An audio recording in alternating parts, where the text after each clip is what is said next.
Hello guys, कैसे हैं आप लोग। आई होप आप लोग सब बढ़िया होंगे। तो आज की क्लास में डिस्कस करने जा रहे हैं गाइस इम्यूनो डिफिशियंसी डिसऑर्डर्स। तो इंपॉर्टेंट क्लास है। बिफोर मैं इसको स्टार्ट करूं मैं बता दूं कि टॉपिक यहाँ पे बहुत बड़ा लेक्चर पता नहीं हो ना हो, लेकिन बहुत सारा तो कंटेंट है ना, बहुत सारा कुछ तो पढ़ाना है इसके अंदर। तो अच्छा ये रहेगा कि पहले आप इसका इंट्रो जो भी स्टार्टिंग के जो भी स्लाइड है, क्लासिफिकेशन है, इसको अच्छा कर लो कि अगर अंदर की बात है भूल भी गए, हो जाता है एग्जाम में यार, इतना इंपॉर्टेंट टॉपिक भी नहीं होता एग्जाम पॉइंट ऑफ व्यू से, नहीं आता इतना, है ना। अब बाई चांस आ जाए तो कम से कम इतना कर लो कि आप इसका क्लासिफिकेशन, डेफिनेशन इसका कुछ कुछ लिख सको, और जो लिखो बिल्कुल सही हो, तो आप क्या होगा उस क्वेश्चन को अटैम्प्ट कर ले जाओगे। पहला पॉइंट तो ये हो गया हमारा, एग्जाम पॉइंट ऑफ व्यू में पढ़ रहे हो तो। अदरवाइज समझा दो, मैं पूरा दूंगा यार, आखिर तक बने रहोगे, समझ में पूरा आ जाएगा। ठीक है, चलो तो आ जाओ बात करते हैं क्या इसका इम्यूनो डिफिशियंसी डिसऑर्डर। नाम में लग रहा है कि यार इसमें क्या है ना, हमारा इम्यून सिस्टम की डिफिशियंसी हो जाएगी। मतलब जो हमारी बॉडी में डिफेंस मैकेनिज्म है, एरिया क्या हो गया, हमारी बॉडी में जो डिफेंस मैकेनिज्म है वो क्या हो गया, आपका इम्पेयर हो गया। अगर मैं बोलूँ आप लोगों से, एक होती है आपके पास ह्यूमरल इम्यूनिटी, एक होती है आपके पास सेलुलर इम्यूनिटी। ह्यूमरल इम्यूनिटी यहाँ पे एंटीबॉडी बनती है जो बी सेल प्रोवाइड करता है, और सेलुलर जहाँ पे साइटोकाइंस वगैरह बनते हैं जो टी सेल प्रोवाइड करता है। तो आपके ये वो डिफेंस मैकेनिज्म है ना, इनमें कुछ खराबी हो जाए। अब इनमें जो खराबी हो रही है उस सबको बोलेंगे इम्यूनो डिफिशियंसी डिसऑर्डर। अगर वो खराबी किसी बच्चे में जन्मजात, मतलब बाय बर्थ है, इनहेरिटेड है, बचपन से ही है, कोई क्रोमोसोम्स जीन्स वगैरह पे है, तो क्या बोलेंगे उसको, primary immuno deficiency disorders. Primary जो क्या है, इनहेरिटेड हुए हैं, इसे पढ़ेंगे हम डिटेल में। सेकेंडरी इम्यूनो डिफिशियंसी डिसऑर्डर क्या होंगे, जो एक इंसान अपनी लाइफ में कुछ बाहरी कुछ कारणों की वजह से उसकी बॉडी में हो गया। लाइक उसने कोई ड्रग खाई, कीमोथेरेपी वगैरह चल रही है, लाइक उसे HIV इन्फेक्शन हो गया, लाइक उसको माल न्यूट्रिशन हो गया, है ना, लाइक उसकी एज हो रही है ना, लाइक उसका कोई कैंसर है ना, तो कुछ भी आपका हो सकता है। तो उस वजह से जो भी हुआ है, जो लाइफ के दौरान हुआ है, उसे बोलेंगे हम सेकेंडरी। सेकेंडरी को हम इतना नहीं पढ़ना है कुछ भी, हमें मेन फोकस हमारा प्राइमरी ही रहने वाला है। बस पता चल गया क्लासिफिकेशन, आ जाओ। तो प्राइमरी क्या है, जो बाय बर्थ है, यहाँ लिखा है देखो, जो बाय बर्थ डिफेक्ट आएगा। तो इसी क्लासिफिकेशन समझते हैं। तो मेजरली इसको 4 हिस्सों में बांटा गया। ठीक है, 1 2 3 4। आप बोलोगे कैसे। मैंने बोला आपसे कि जो मैंने बोला डिफेंस मैकेनिज्म, जो इम्यूनिटी है हमारी बॉडी में, वो 2 तरीके से प्रोवाइड की जाती है। एक बी सेल देते हैं, एक टी सेल देते हैं। तो मैंने बोला पहला क्लासिफिकेशन ह्यूमरल इम्यूनो डिफिशियंसी, मतलब जहाँ पे आपका बी सेल में डिफेक्ट है। पहले लिखा मैंने बी सेल में डिफेक्ट है ना, बी सेल में डिफेक्ट है। नेक्स्ट सेलुलर इम्यूनो डिफिशियंसी, जहाँ पे टी सेल में डिफेक्ट है, टी सेल में डिफेक्ट है। फिर मैंने लिखा कंबाइंड, यानी कि बी सेल में भी और टी सेल में भी डिफेक्ट है, दोनों में कंबाइंड डिफिशियंसी है। और चौथा है क्या, कोई फैगोसाइटोसिस में दिक्कत है, मतलब at the end of the day opsonization phagocytosis होता है ना, उसमें कोई दिक्कत है। अगर इन समझ में आ रहा है ना हल्का हल्का, तो मैंने क्या बोला आपसे कि जो आपका जो प्राइमरी क्या होता है, जो बचपन में से दिक्कत है, बचपन से इम्यूनो डिफिशियंसी डिसऑर्डर्स है। तो या बी सेल में दिक्कत है, टी सेल में दिक्कत है, या बी और टी सेल में दिक्कत है, या फैगोसाइटोसिस में दिक्कत है, या फिर कॉम्प्लीमेंट में दिक्कत है। ये हमने पढ़ लिया है कॉम्प्लीमेंट पाथवे में, है ठीक है, इसको हटा दो अभी के लिए। तो यहाँ पे देखो, तो ह्यूमरल में क्या आया, जो बी सेल में दिक्कत है, और दिख रहा है आप लोगों को। सेलुलर में क्या है, टी सेल में, और यहाँ पे बी एंड टी दोनों, और फैगोसाइटोसिस। अब बी सेल में जो दिक्कत होती हैं उनमें बीमारियाँ ये हैं सारे डिसऑर्डर्स। अभी हमें एक एक करके सारे पढ़ाऊँगा, लेकिन इन सब में मेन बात क्या आएगी आपके, बी सेल में दिक्कत है, यानी और बताऊँ बी सेल में दिक्कत है, और बताऊँ एंटीबॉडी नहीं बनेगी। कौन सी नहीं बनेगी, क्या बनेगा, क्या होगा, सब देखेंगे। बट मोटा मोटा ये है, ठीक है, मोटा मोटा ये है। तो अब इस समय क्या होगा, टी सेल में दिक्कत रहेगी, है ना, टी सेल में दिक्कत रहेगी, और यहाँ पे बी एंड टी दोनों में रहेगी, और यहाँ फैगोसाइटोसिस। समझ में आ रहा है क्लासिफिकेशन, कोई टफ है क्या, बिल्कुल भी नहीं यार, है ना। चलो आ जाओ, तो हम पहले डिस्कस करते हैं ह्यूमरल, मतलब प्राइमरी के अंदर ह्यूमरल, यानी कि प्राइमरी के अंदर ऐसी इम्यूनो डिफिशियंसी जहाँ पे बी सेल में डिफेक्ट है। तो पहले पढ़ने जा रहे हैं हम लोग क्या, ब्रूटॉन डिसीज़। देखो, जब आपके बोन मैरो में ना आपके बी सेल बनते हैं, है ना, बोन मैरो में बी सेल का फॉर्मेशन होता है, तो प्री बी सेल से आपको जब इमेच्योर बी सेल्स बनते हैं, है ना, उस दौरान पे एक एंजाइम चाहिए होता है जिसका नाम है टायरोसिन काइनेज। टायरोसिन काइनेज वो एंजाइम में डिफेक्ट हो गया, वो एंजाइम में डिफेक्ट हो गया, समझ में आ रहा है। अब मान लो ये एंजाइम में डिफेक्ट हो गया, तो बताओ प्री बी सेल से इमेच्योर बी सेल बन पाएंगे? नहीं बन पाएंगे। इमेच्योर नहीं बन पाएंगे तो मैच्योर क्या कुछ खाक बनेंगे? बिल्कुल नहीं बनेंगे। मैच्योर बी सेल नहीं बनेंगे, मैच्योर बी सेल नहीं बनेंगे तो क्या आपका प्लाज्मा सेल बनेंगे? नहीं बनेंगे। प्लाज्मा सेल नहीं बनेंगे तो एंटीबॉडी बनेगी? बिल्कुल नहीं बनेगी। आगे वाले स्टेप जब होंगे जब बीच वाला स्टेप होगा। जब आपका ये वाला स्टेप ही नहीं हो रहा क्योंकि एंजाइम डिफेक्टिव है इसकी, इस डिसीज़ के अंदर, तो बात ही खत्म, ठीक है। तो टोटल बी सेल नहीं बनेंगे जिस वजह से कोई प्लाज्मा सेल नहीं बनेगा और कोई भी एंटीबॉडी नहीं देखने मिलेगी, ठीक है। एक बच्चे के अंदर ये बीमारी जब देखने मिलती है 6 महीने बाद। आप बोलोगे 6 महीने बाद क्यों? क्योंकि स्टार्टिंग के 6 मंथ में बच्चे में माँ की एंटीबॉडी जो IgG आ रखी होती है, माँ की एंटीबॉडी वो काम चला रही होती है, ठीक है जी। चलो आ जाओ। तो ये आपकी एक्स लिंक डिसीज़ है जिसके अंदर क्या है, एक्स लिंक डिसीज़ आपका है ना प्राइमरली इन मेल्स में इफेक्ट होगा, ठीक है। आ जाओ। अब मैंने बोला आपसे यहाँ पे लिखा क्या है, एक्स लिंक्ड ए गामा ग्लोबिनीमिया, मतलब आपका जो ब्लड में ग्लोबिन नहीं मिलेगा। एक्स लिंक्ड है तो बॉयज़ में ज़्यादा, मेल्स में ज़्यादा इफेक्ट होगी, ठीक है। चलो आ जाओ, एक्स लिंक्ड रिसेसिव है ना। चलो अब मैंने बोला आपसे कॉमन वेरिएबल इम्यूनोडेफिशिएंसी, तो पहला क्लियर हो गया। देखो देखो देखो देखो यार, पहला वाला क्लियर कर लिया। अब हम पढ़ते हैं नेक्स्ट कॉमन वेरिएबल इम्यूनोडेफिशिएंसी, ठीक है। चलो तो यहाँ पे क्या हो रहा है आपका, मान लो बी सेल बन गया, बी सेल से बनते हैं प्लाज्मा सेल, है ना, और प्लाज्मा सेल क्या बनाते हैं, एंटीबॉडी बनाते हैं, है ना। अब ये करने के लिए टी सेल सिग्नल देते हैं, टी सेल ऑर्डर देते हैं कि बनाओ बनाओ बनाओ प्लाज्मा सेल बनाओ, और आपके फिर उससे anti helper T cells order देते हैं, ठीक है। बट ये ढंग से काम नहीं हो पा रहा, ये स्टेप ढंग से हो नहीं पा रहा। दो कारण हो सकते हैं इस चीज़ के, क्या पता ये 20 सेल में ही कोई दिक्कत हो, इंट्रिंसिक अंदरूनी कोई दिक्कत हो, या फिर आपके टी सेल्स ही ना हो, कम हो, समझ में आ रहा है। तो मतलब 20 सेल से प्लाज्मा सेल नहीं बन पाए। अब मुझे बताओ जब प्लाज्मा सेल नहीं बन पाए तो क्या एंटीबॉडी बनेगी? नहीं बनेगी। तो यहाँ पे आपको लो इम्यूनोग्लोबिन देखने मिलेंगे, लो है ना, हाइपो, ब्लड में हाइपो, ठीक है। आपको इन्फेक्शन देखने मिलेगा, ऑटो इम्यून डिसीज़ भी देखने मिलेंगी इसमें, है ना। और आपको क्या होगा, रिस्क बढ़ जाएगा किसके, लिम्फोमास और GI ट्यूमर्स के लिए। ये याद रहे ना रहे, मैं नहीं बोल रहा, आप याद करो, ठीक है। थोड़ा बहुत याद हो जाएगा अपने आप, बट ये जो मेन है ना रीज़न, ये रीज़न क्यों हो रहा है, वहाँ रीज़न क्या था बताओ, टायरोसिन काइनेज जो प्री बी सेल को mature B immature B cells बनाता है, वो दिक्कत है। यहाँ पे क्या है, ये दिक्कत है, ठीक है। चलो मतलब 2 स्टेप्स आगे दिक्कत है। अब ये डिफरेंस कैसे है आपका ब्रूटॉन डिसीज़ में, ये आपको both sexes are affected equal. देखो ये आपकी एक्स लिंक थी, दिख रहा है, दिख रहा है, एक्स लिंक थी, मेल्स में ज़्यादा थी, बट ये दोनों बराबर होगी। और वो स्टार्टिंग एकदम अर्ली ऑनसेट था इसका, बट ये क्या है आपका लेट ऑनसेट है, मतलब एक इंसान को सेकेंड या थर्ड डिकेड ऑफ लाइफ में जाके पता लगता है। समझ में हमको आ रहा है क्या? चलो आ जाओ। थोड़ा जुकाम हो गई मेरे को, शायद मैं ढंग से उतना बोल नहीं पा रहा इंटेंसिटी से, बट आई होप मैं अपनी बात कन्वे कर पा रहा हूँ। सारा खेल ही उस चीज़ का है ना। आ जाओ। अब मैं बात करता हूँ आइसोलेटेड IgA डिफिशियंसी की, मतलब इसमें कुछ नहीं होगा, B cell can not convert into IgA, मतलब आपका जो प्लाज्मा सेल जो IgA बनाएगा एंटीबॉडी वो नहीं बन रहा, बस IgA नहीं है। IgA क्या करता है, आपको म्यूकोजल इम्यूनिटी देता है। आपने पढ़ा होगा IgA की काम, तो आपको म्यूकोजल इम्यूनिटी देता है ना, GI ट्रैक में, लंग्स वगैरह हर जगह म्यूकोजल इम्यूनिटी देता है। तो क्या देखने मिलेगा हमें, GI ट्रैक में डायरिया देखने मिल जाएगा, है ना, उस तक चलेंगे आपको। तो मोस्ट कॉमन प्राइमरी इम्यूनोडिफिशियंसी है। तो प्राइमरी देखो क्या बढ़ा रहा हूँ मैं आपको, देखो आ जाओ, ये सब क्या है प्राइमरी, इनमें सबसे कॉमन क्या है, ये वाला आइसोलेटेड IgA डिफिशियंसी, जिसके अंदर बी सेल्स आपका IgA नहीं बना पा रहा, ऐसा प्लाज्मा सेल नहीं बना रहा जो IgA बनाएगा, सिर्फ IgA कम रहेगा यहाँ पे, बाकी सब सही रहेंगे। ये मोस्ट कॉमन है, मोस्ट कॉमन है, ज़्यादा जानना नहीं है यार, क्लासिफिकेशन आना होगा तो आ जाएगा बस। चलो लास्ट है ना, हाइपर IgM सिंड्रोम। इसमें क्या होगा बात समझना, जनरली होता क्या है, पहले कहानी सुनो। एक बी सेल है ना,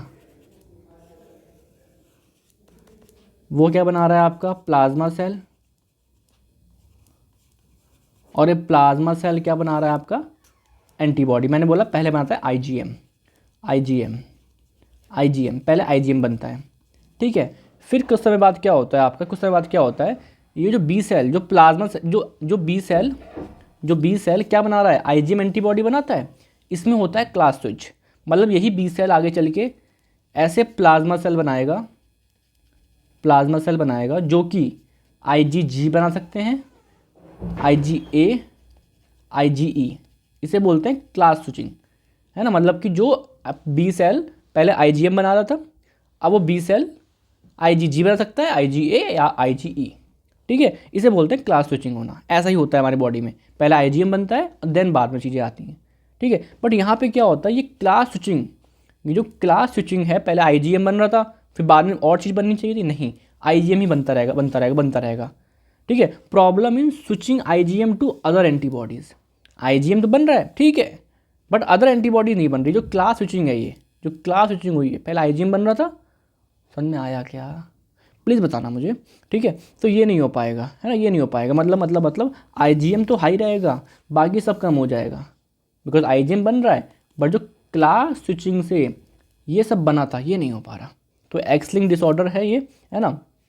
और क्या बताना है इसके अंदर, ये क्यों होता है? आप ये समझिए, CD40 लिगेंड हेल्पर सेल पे होता है, उसमें डिफेक्ट है। याद रहे तो अच्छी बात है, वरना कोई बात नहीं, ठीक है। बस याद रखना कि हाइपर IgM में क्लास स्विचिंग में दिक्कत आती है, ठीक है। चलो, अब IgM ज़्यादा है तो उससे अटैक होगा RBC के ऊपर, है ना, प्लेटलेट्स के ऊपर, न्यूट्रोपीनिया हो सकता है, थ्रोम्बोसाइटोपीनिया हो सकता है, ऑटो इम्यून हिमोलिटिक एनीमिया हो सकता है, ठीक है ना। और ये सब कम रहेंगे तो इनकी इन्फेक्शन हो जाएंगे। देखो इम्यूनिटी कम है ना। चलो आ जाओ, ख़त्म हो गया। तो पहला हिस्सा हमने ख़त्म कर लिया, क्या? प्राइमरी के अंदर हमने ख़त्म कर लिया बी सेल के डिफेक्ट सारे के सारे। तो बर्टन डिसीज खत्म हो गई, कॉमन वेरिएबल इम्यूनोग्लोबुलिन डिफिशिएंसी खत्म हो गया, IgA डिफिशिएंसी खत्म हो गया, और हाइपर IgM सिंड्रोम खत्म हो गया। तीनों में आपको चारों में एक बात कॉमन मिलेगी, बी सेल में दिक्कत आ रही है। चलो अब पढ़ते हैं सेलुलर वाले में जल्दी से, ठीक है। चलो, तो पहला समझते हैं सेलुलर में DiGeorge syndrome, thymic aplasia. मतलब होता क्या है, 90% केसेस में जो 22वें नंबर का क्रोमोसोम है उसकी क्यू आर्म पे, एक पी आर्म होती है, क्यू आर्म होती है, पढ़ा होगा ना, उसके 11वें नंबर जीन पे, 22वें क्रोमोसोम के क्यू आर्म के 11 जीन पे डिलीशन हो गया, ठीक है, एक जीन का, 11 नंबर वाले जीन का, ठीक है। जिस वजह से क्या हुआ, आपको जो थाइमिक डेवलपमेंट है वो नहीं हो रहा। मतलब कि जो आपका 3rd and 4th pharyngeal pouch था वो आपका ढंग से बना नहीं, उसकी डेवलपमेंट अच्छे से हुई नहीं। मतलब कुल मिला के बात है कि आपका थाइमस ढंग से बना नहीं। अब मुझे बताओ, टी सेल बनता कहाँ पर है? बोन मैरो में। मैच्योर कहाँ होता है? टी सेल पूछ रहा हूँ, मैच्योर कहाँ होता है? थाइमस में। तो यहाँ पे टी सेल का मैच्योर नहीं हो पाएगा, बिकॉज थाइमस ही डेवलप नहीं हुआ यार, थाइमिक हाइप्लेजिया, ठीक है, समझ में आ गया। और क्या बनता है फेरेंजियल पाउच से? यहाँ पे आपको पैराथायरॉयड ग्लैंड भी, मतलब कैल्शियम का मेटाबॉलिज्म भी बिगड़ जाएगा, ठीक है। हार्ट का कुछ पार्ट ही बनता है, ठीक है।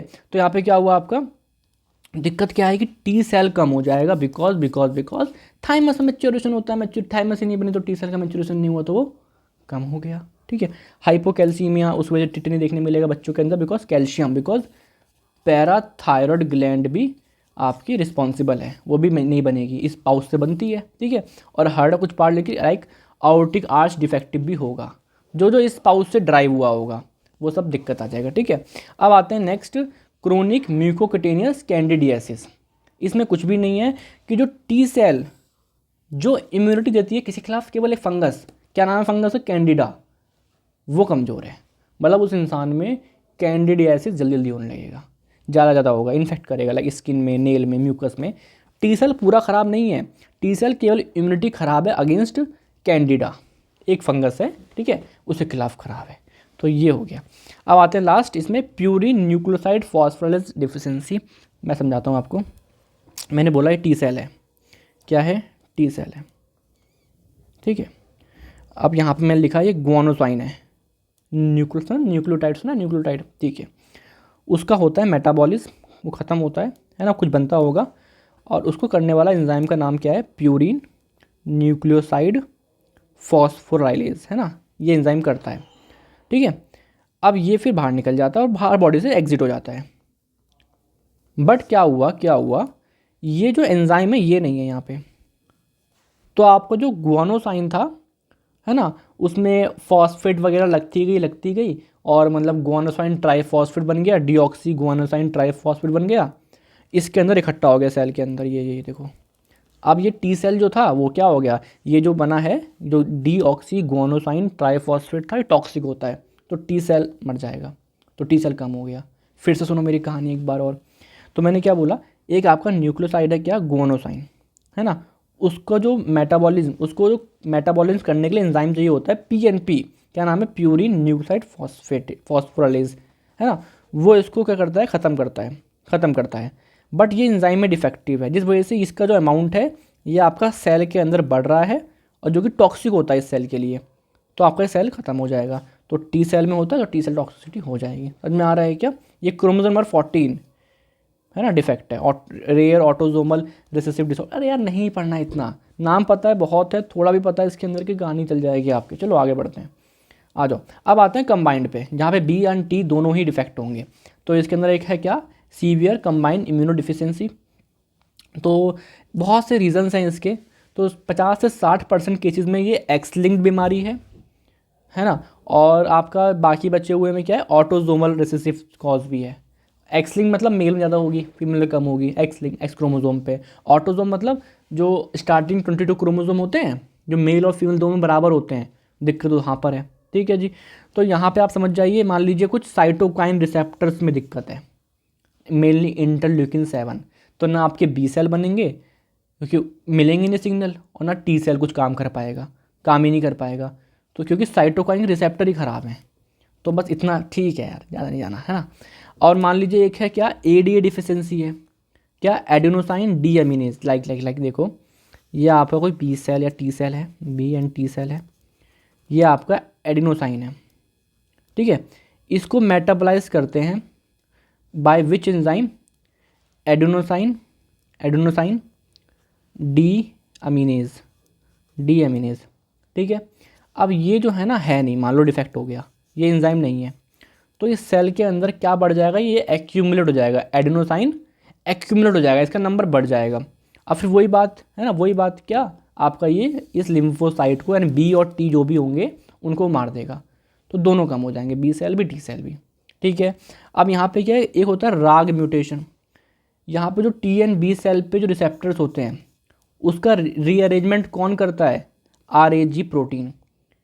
अब आरएजी प्रोटीन नहीं है ना, क्यों नहीं है, क्योंकि इनका जीन में म्यूटेशन हो गया, तो यार रिसेप्टर्स का रीअरेंजमेंट नहीं हो पाएगा, तो वो किसी काम के नहीं। बी एंड टी सेल होंगे बट रिसेप्टर से काम नहीं करेंगे, अच्छे नहीं है, तो कैसे चलेगा काम, छोड़ो, है ना, हो गया।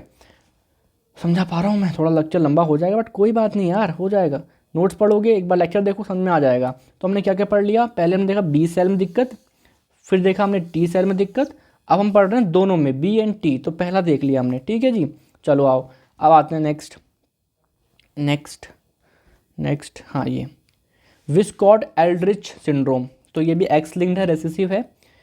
इसमें क्या होगा, आपको जो WASP है ना, ये जो वास प्रोटीन है उसके जीन में म्यूटेशन हो गया। अब जो जीन है ये वास्प प्रोटीन है एक तरीके से, जो मतलब उस सेल को ना साइटोस्केलेटन स्ट्रक्चर देता है, फ्रेमवर्क देता है। अब ये वास्प जीन म्यूटेशन हो गया तो क्या होगा, साइटोस्केलेटन प्रॉब्लम आएगी इनसाइड इम्यून सेल, तो सर्वाइव ही नहीं कर पाएगा B and T cells. Simple, नाम पता है, ठीक है, हो गया। ऐसा तो विस्कॉट में क्या होता है आपका, वास्प जीन में म्यूटेशन, ठीक है, W से W, है ना। आ जाओ, अब आते हैं यहाँ पे क्या लिखा है, एटेक्सिया टेलेंजिएस्टेसिस, जो भी लिखा है, ठीक है, स्पेलिंग एशिया लास्ट में आएगा, कुछ भी करके याद कर लेना स्पेलिंग, है ना। इसमें क्या होता है, जो आपका बी एंड टी सेल है ना, उनके अंदर DNA रिपेयर होता है, एक चीज़ होती है, मैंने पढ़ाया था बायोकेमिस्ट्री में आपको, DNA रिपेयर, वो ख़राब हो गया, मतलब सेल साइकिल नहीं हो पा रही ढंग से, सेल साइकिल डिफेक्टिव है। अब मुझे बताओ, किसी भी सेल की सेल साइकिल डिफेक्टिव है, क्या वो कुछ कर पाएगा, नहीं। तो यहाँ पे बी एंड टी दोनों कम हो जाएगा, बिकॉज क्यों यार, अब मैं आपको डिटेल नहीं पढ़ा रहा कि ATM जीन होता है कुछ, वो डिफेक्ट हो गया, अरे नहीं, अभी नहीं जानना, बट मेरी बात समझ में आ रहा है क्या, क्या आपका सेल साइकिल में दिक्कत है, तो जिस वजह से क्या होगा, कुछ सिंड्रोम, एक तरीके से ट्रायड देखने मिलेगा हमको, ataxia, difficulty walking, balance problem, और आपको क्या मिलेगा, ये इसका मतलब क्या है बताओ, वॉकिंग प्रॉब्लम, बैलेंस वगैरह में दिक्कत होगी, ठीक है। और इसका मतलब क्या है आपका, telangiectasia, small dilated blood vessels on skin and eyes, तो उसकी आइज़ जो देखोगे तो आपको लाल लाल दिखने मिलेगा, क्यों, उसकी वेसल्स डायलेट हो गई थोड़ी, और क्या देखने मिलेगा आपको, इम्यूनो डिफिशियंसी। क्यों? क्योंकि बी एंड टी सेल्स तो बन ही नहीं पा रहे। क्यों नहीं बन पा रहे? बिकॉज सेल साइकिल में दिक्कत है। समझ में आ रहा है क्या? चलो आ जाओ, डिसऑर्डर्स ऑफ फैगोसाइटोसिस। काफ़ी बड़ा लेक्चर हो गया, बहुत सारा कंटेंट है यार, और मैं कुछ चाहता नहीं छोड़ूं, बिल्कुल जो यहाँ पर है सब है। प्लीज़ किताब पढ़ लेना एक बार जाके, है ना। चलो, मैं किताब के लिए कभी मना नहीं करूँगा आपको, प्लीज़ पढ़ा करो। तो ये हमारा यहाँ तक खत्म हो गया। अब हम पढ़ते हैं डिसऑर्डर ऑफ फैगोसाइटोसिस। ये सब मैं क्या पढ़ा रहा हूँ यार, ये सब पढ़ा रहा हूँ प्राइमरी इम्यूनो डिफिशियंसी डिसऑर्डर। एक बच्चे में इम्यूनो डिफिशियंसी डिसऑर्डर जो बचपन से आए हैं, देखा होगा ना आपने सारे में, क्रोमोसोम जीन, यही सब बोल रहा हूँ, वास्प जीन, कभी कुछ, है ना।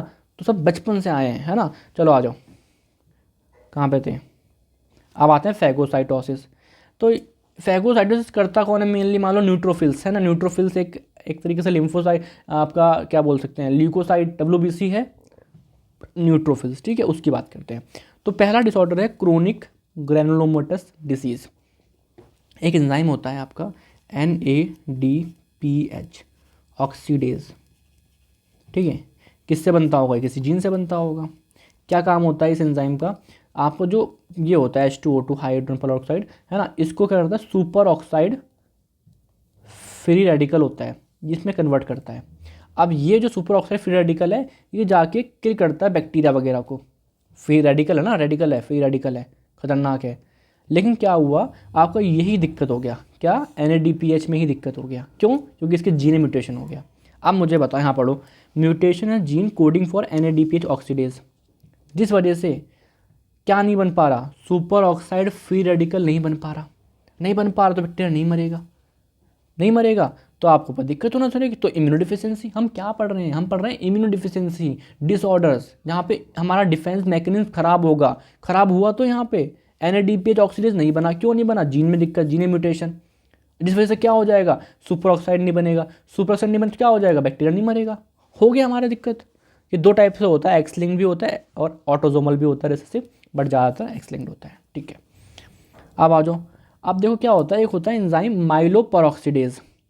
माइलोपेरोक्सीडेज क्या करता है, आपके बैक्टीरिया वगैरह को मारता है। तो आप मान लो न्यूट्रोफिल्स है, तो वहाँ पे MPO देखने मिलेगा आपको, माइलोपेरोक्सीडेज एंजाइम देखने मिलेगा, जो आपको किल करेगा आपके माइक्रोब्स को। बड़ी एंजाइम ही नहीं है उसके अंदर, न्यूट्रोफिल्स के अंदर। अब नहीं है भैया तो बैक्टीरिया नहीं मरेगा, मरेगा तो धीरे धीरे मरेगा, दिक्कत हो गई। तो नाम में लिखा है ये, है ना। चलो अब आ जाओ, यहाँ पे क्या लिखा हुआ है, चैडिक हिगाशी सिंड्रोम, जो भी है पढ़ लेना अपने आप, है ना। अब मैंने क्या बोला, इसमें क्या होता है, देखो पहले कहानी सुनो। ये क्या है, न्यूट्रोफिल्स मान लो, है ना। ये मान लो है आपका एक लाइजोजोम्स। लाइजोजोम्स क्या होता है, लाइजोम जिसके अंदर क्या रखे हैं, डाइजेस्टिव एंजाइम भरे होते हैं। लिख दूँ यहाँ पे, ये क्या है भाई, ये है लाइजोजोम्स। ये मैंने बोला बैक्टीरिया है, लाल लाल। ये बैक्टीरिया अंदर आएगा, जब बैक्टीरिया अंदर आता है तो मेम्ब्रेन से होते हुए आता है, तो ये मेम्ब्रेन का कुछ पार्ट ले लेता है, मतलब ये एक पाउच के अंदर बंद हो गया बैक्टीरिया, ये बंद हो गया बैक्टीरिया पाउच के अंदर, अंदर आया तो, ठीक है। इसको बोलूँगा मैं फैगोजोम। क्या बोलूँगा गाइस, फैगोजोम, फैगोजोम। ये फैगोजोम आएगा और इससे फ्यूज़ होता है लाइजोम से, ठीक है। अब ये फ्यूज़ होगा, इसके अंदर आएगा लाल लाल, इसके अंदर आएगा लाल लाल, और फिर ये बैक्टीरिया मर जाएगा, बिकॉज लाइसोम्स कंटेन डाइजेस्टिव एंजाइम्स। ये तो नॉर्मल काम हो गया। बट इस बीमारी में होता क्या है कि ये फ्यूज़न नहीं हो पाता, मतलब जो फैगोजोम लाइसोम से मिलना चाहिए था जिससे कि बैक्टीरिया वगैरह मर जाए, लेकिन ये हो नहीं पाएगा, डिफेक्टिव फ्यूज़न हो गया। क्यों? LYST gene mutation, LYST gene mutation. MCQ आएगा तो कर लेना, ठीक है। आ जाओ, खत्म कहानी, हो गया। आ जाओ, अब आते हैं ल्यूकोसाइड एडेशन डिफिशियंसी। आ जाओ, ये मैंने बोला आपसे ब्लड वेसल है, और यहाँ मान लो कोई बैक्टीरिया वगैरह इन्फ्लामेशन आ रखी है, तो जो आपके न्यूट्रोफिल्स होते हैं नॉर्मल कंडीशन में आपके सेंटर में ट्रेवल करते हैं, सेंटर में ऐसे ऐसे फ्लो करते हैं सेंटर में, ठीक है। तो अगर कोई इन्फेक्शन आ गया तो क्या चेंजेस आते हैं, तो ये आपको जो ये सब पैथोलॉजी में है यार, इन्फ्लामेशन पढ़ोगे वहाँ पर आ जाता है, बट ठीक है, काम चलाओ बताता हूँ मैं, है ना। तो यहाँ पे आके ये जो है न्यूट्रोफिल्स यहाँ पे ऐसे आ जाते हैं, मार्जिनेशन, है ना। पहले सेंटर में फ्लो कर रहे हैं, बट इन्फेक्शन है तो मार्जिनेशन हो गया। फिर ये यहाँ रोल करते हैं, इसे बोलते हैं रोलिंग, आगे बढ़ते हैं रोल कर करके यहाँ तक पहुँच गए मान लो। फिर यहाँ चिपक जाते हैं, इंटीग्रिन एक प्रोटीन होता है उसके थ्रू, क्या बोलते हैं, इंटीग्रिन बोलते हैं ना, यहाँ पे लग गए, ठीक है। इसे बोलते हैं हम क्या, इसे बोलते हैं एडेशन। क्या बोलते हैं इसे, एडेशन। और फिर यहाँ से कैपिलरी से होकर बाहर निकल जाते हैं, न्यूट्रोफिल्स बाहर निकल गए, ठीक है। और फिर यहाँ से कुछ सिग्नल आ रहे होते हैं, इसे बोलते हैं कीमोटैक्सिस, केमिकल आ रहे होते हैं। फिर न्यूट्रोफिल इस केमिकल को देख देख के इस तरफ मूव करता है और फिर से फैगोसाइटोसिस कर लेता है। फिर देखो मैंने क्या बताया, हाँ ये इस पेन से बताऊँ, हाँ ये आपकी ब्लड वेसल है ना, और ये बीच में क्या ट्रैवल कर रहे हैं, आपके न्यूट्रोफिल्स, और ये बाहर वालों बैक्टीरिया आ गया।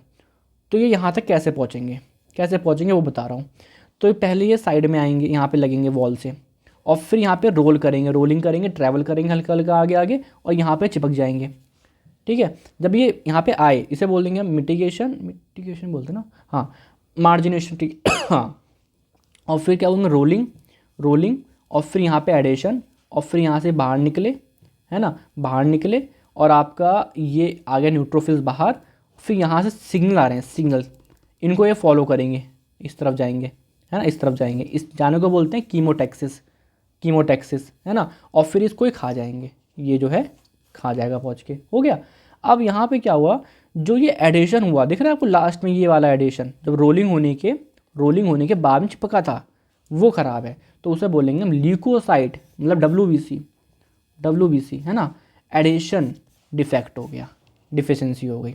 क्यों, क्योंकि आपकी न्यूट्रोफिल यहाँ पे एडेयर नहीं कर पा रही, तो वो वहाँ तक पहुँच ही नहीं पाएगी, can reach to the infection site. यहाँ पे दिक्कत है तो यहाँ तक कैसे पहुँचेगी बात, ठीक है। चलो आ जाओ, अब लास्ट है job syndrome, hyper IgE syndrome. इसमें क्या होगा, आपका कीमोटैक्सिस में दिक्कत है, मतलब जो इंटरल्यूकिन्स वगैरह हैं वो निकल ही नहीं रहे, इंटरल्यूकिन 17 होता है आई थिंक, है ना, वो डिफिशेंट है, नहीं निकल रहा, ST83 म्यूटेशन है, मतलब कोई मिला के कीमोटैक्सिस नहीं हो रहा। तो आपका जो न्यूट्रोफिल्स था यहाँ था, वो यहाँ तक कैसे पहुँचेगा, उसे कैसे पता लगेगा इन्फेक्शन है। तो आपको IgE सिंड्रोम, मतलब IG बढ़ा मिलेगा, बट क्योंकि इन्फेक्शन बढ़ता जा रहा है, बट ये यहाँ तक पहुँच ही नहीं पा रहा है, ठीक है। तो ये सब कुछ हो गया, पता नहीं, मैंने बताया आपको बहुत सारा कुछ है, बहुत बड़ा लेक्चर भी हो गया, इतना बड़ा पढ़ाता नहीं जनरली, है ना, ट्राई करता हूँ 20 मिनट तक का पढ़ाऊँ, बट ठीक है। और आई समझ में आया होगा, प्लीज़ इस क्लासिफिकेशन याद कर लेना। पहले तो इसे पहले देखो, पहले ये समझना क्या होता है मतलब, फिर ये क्लासिफिकेशन याद रखना, हो गया। फिर इसके अंदर आप ये ब्रॉडर 4 हेडिंग याद कर लेना। अगर इसके अंदर आप एक दो नाम याद कर सको तो कर लेना, ठीक है जी। फिर आपकी इच्छा अनुसार आप कितना रिवीजन करा सकते हो, मैंने तो पढ़ा दिया, आपके ऊपर है ना, आपके ऊपर है कितना टाइम है आपके पास उस हिसाब से।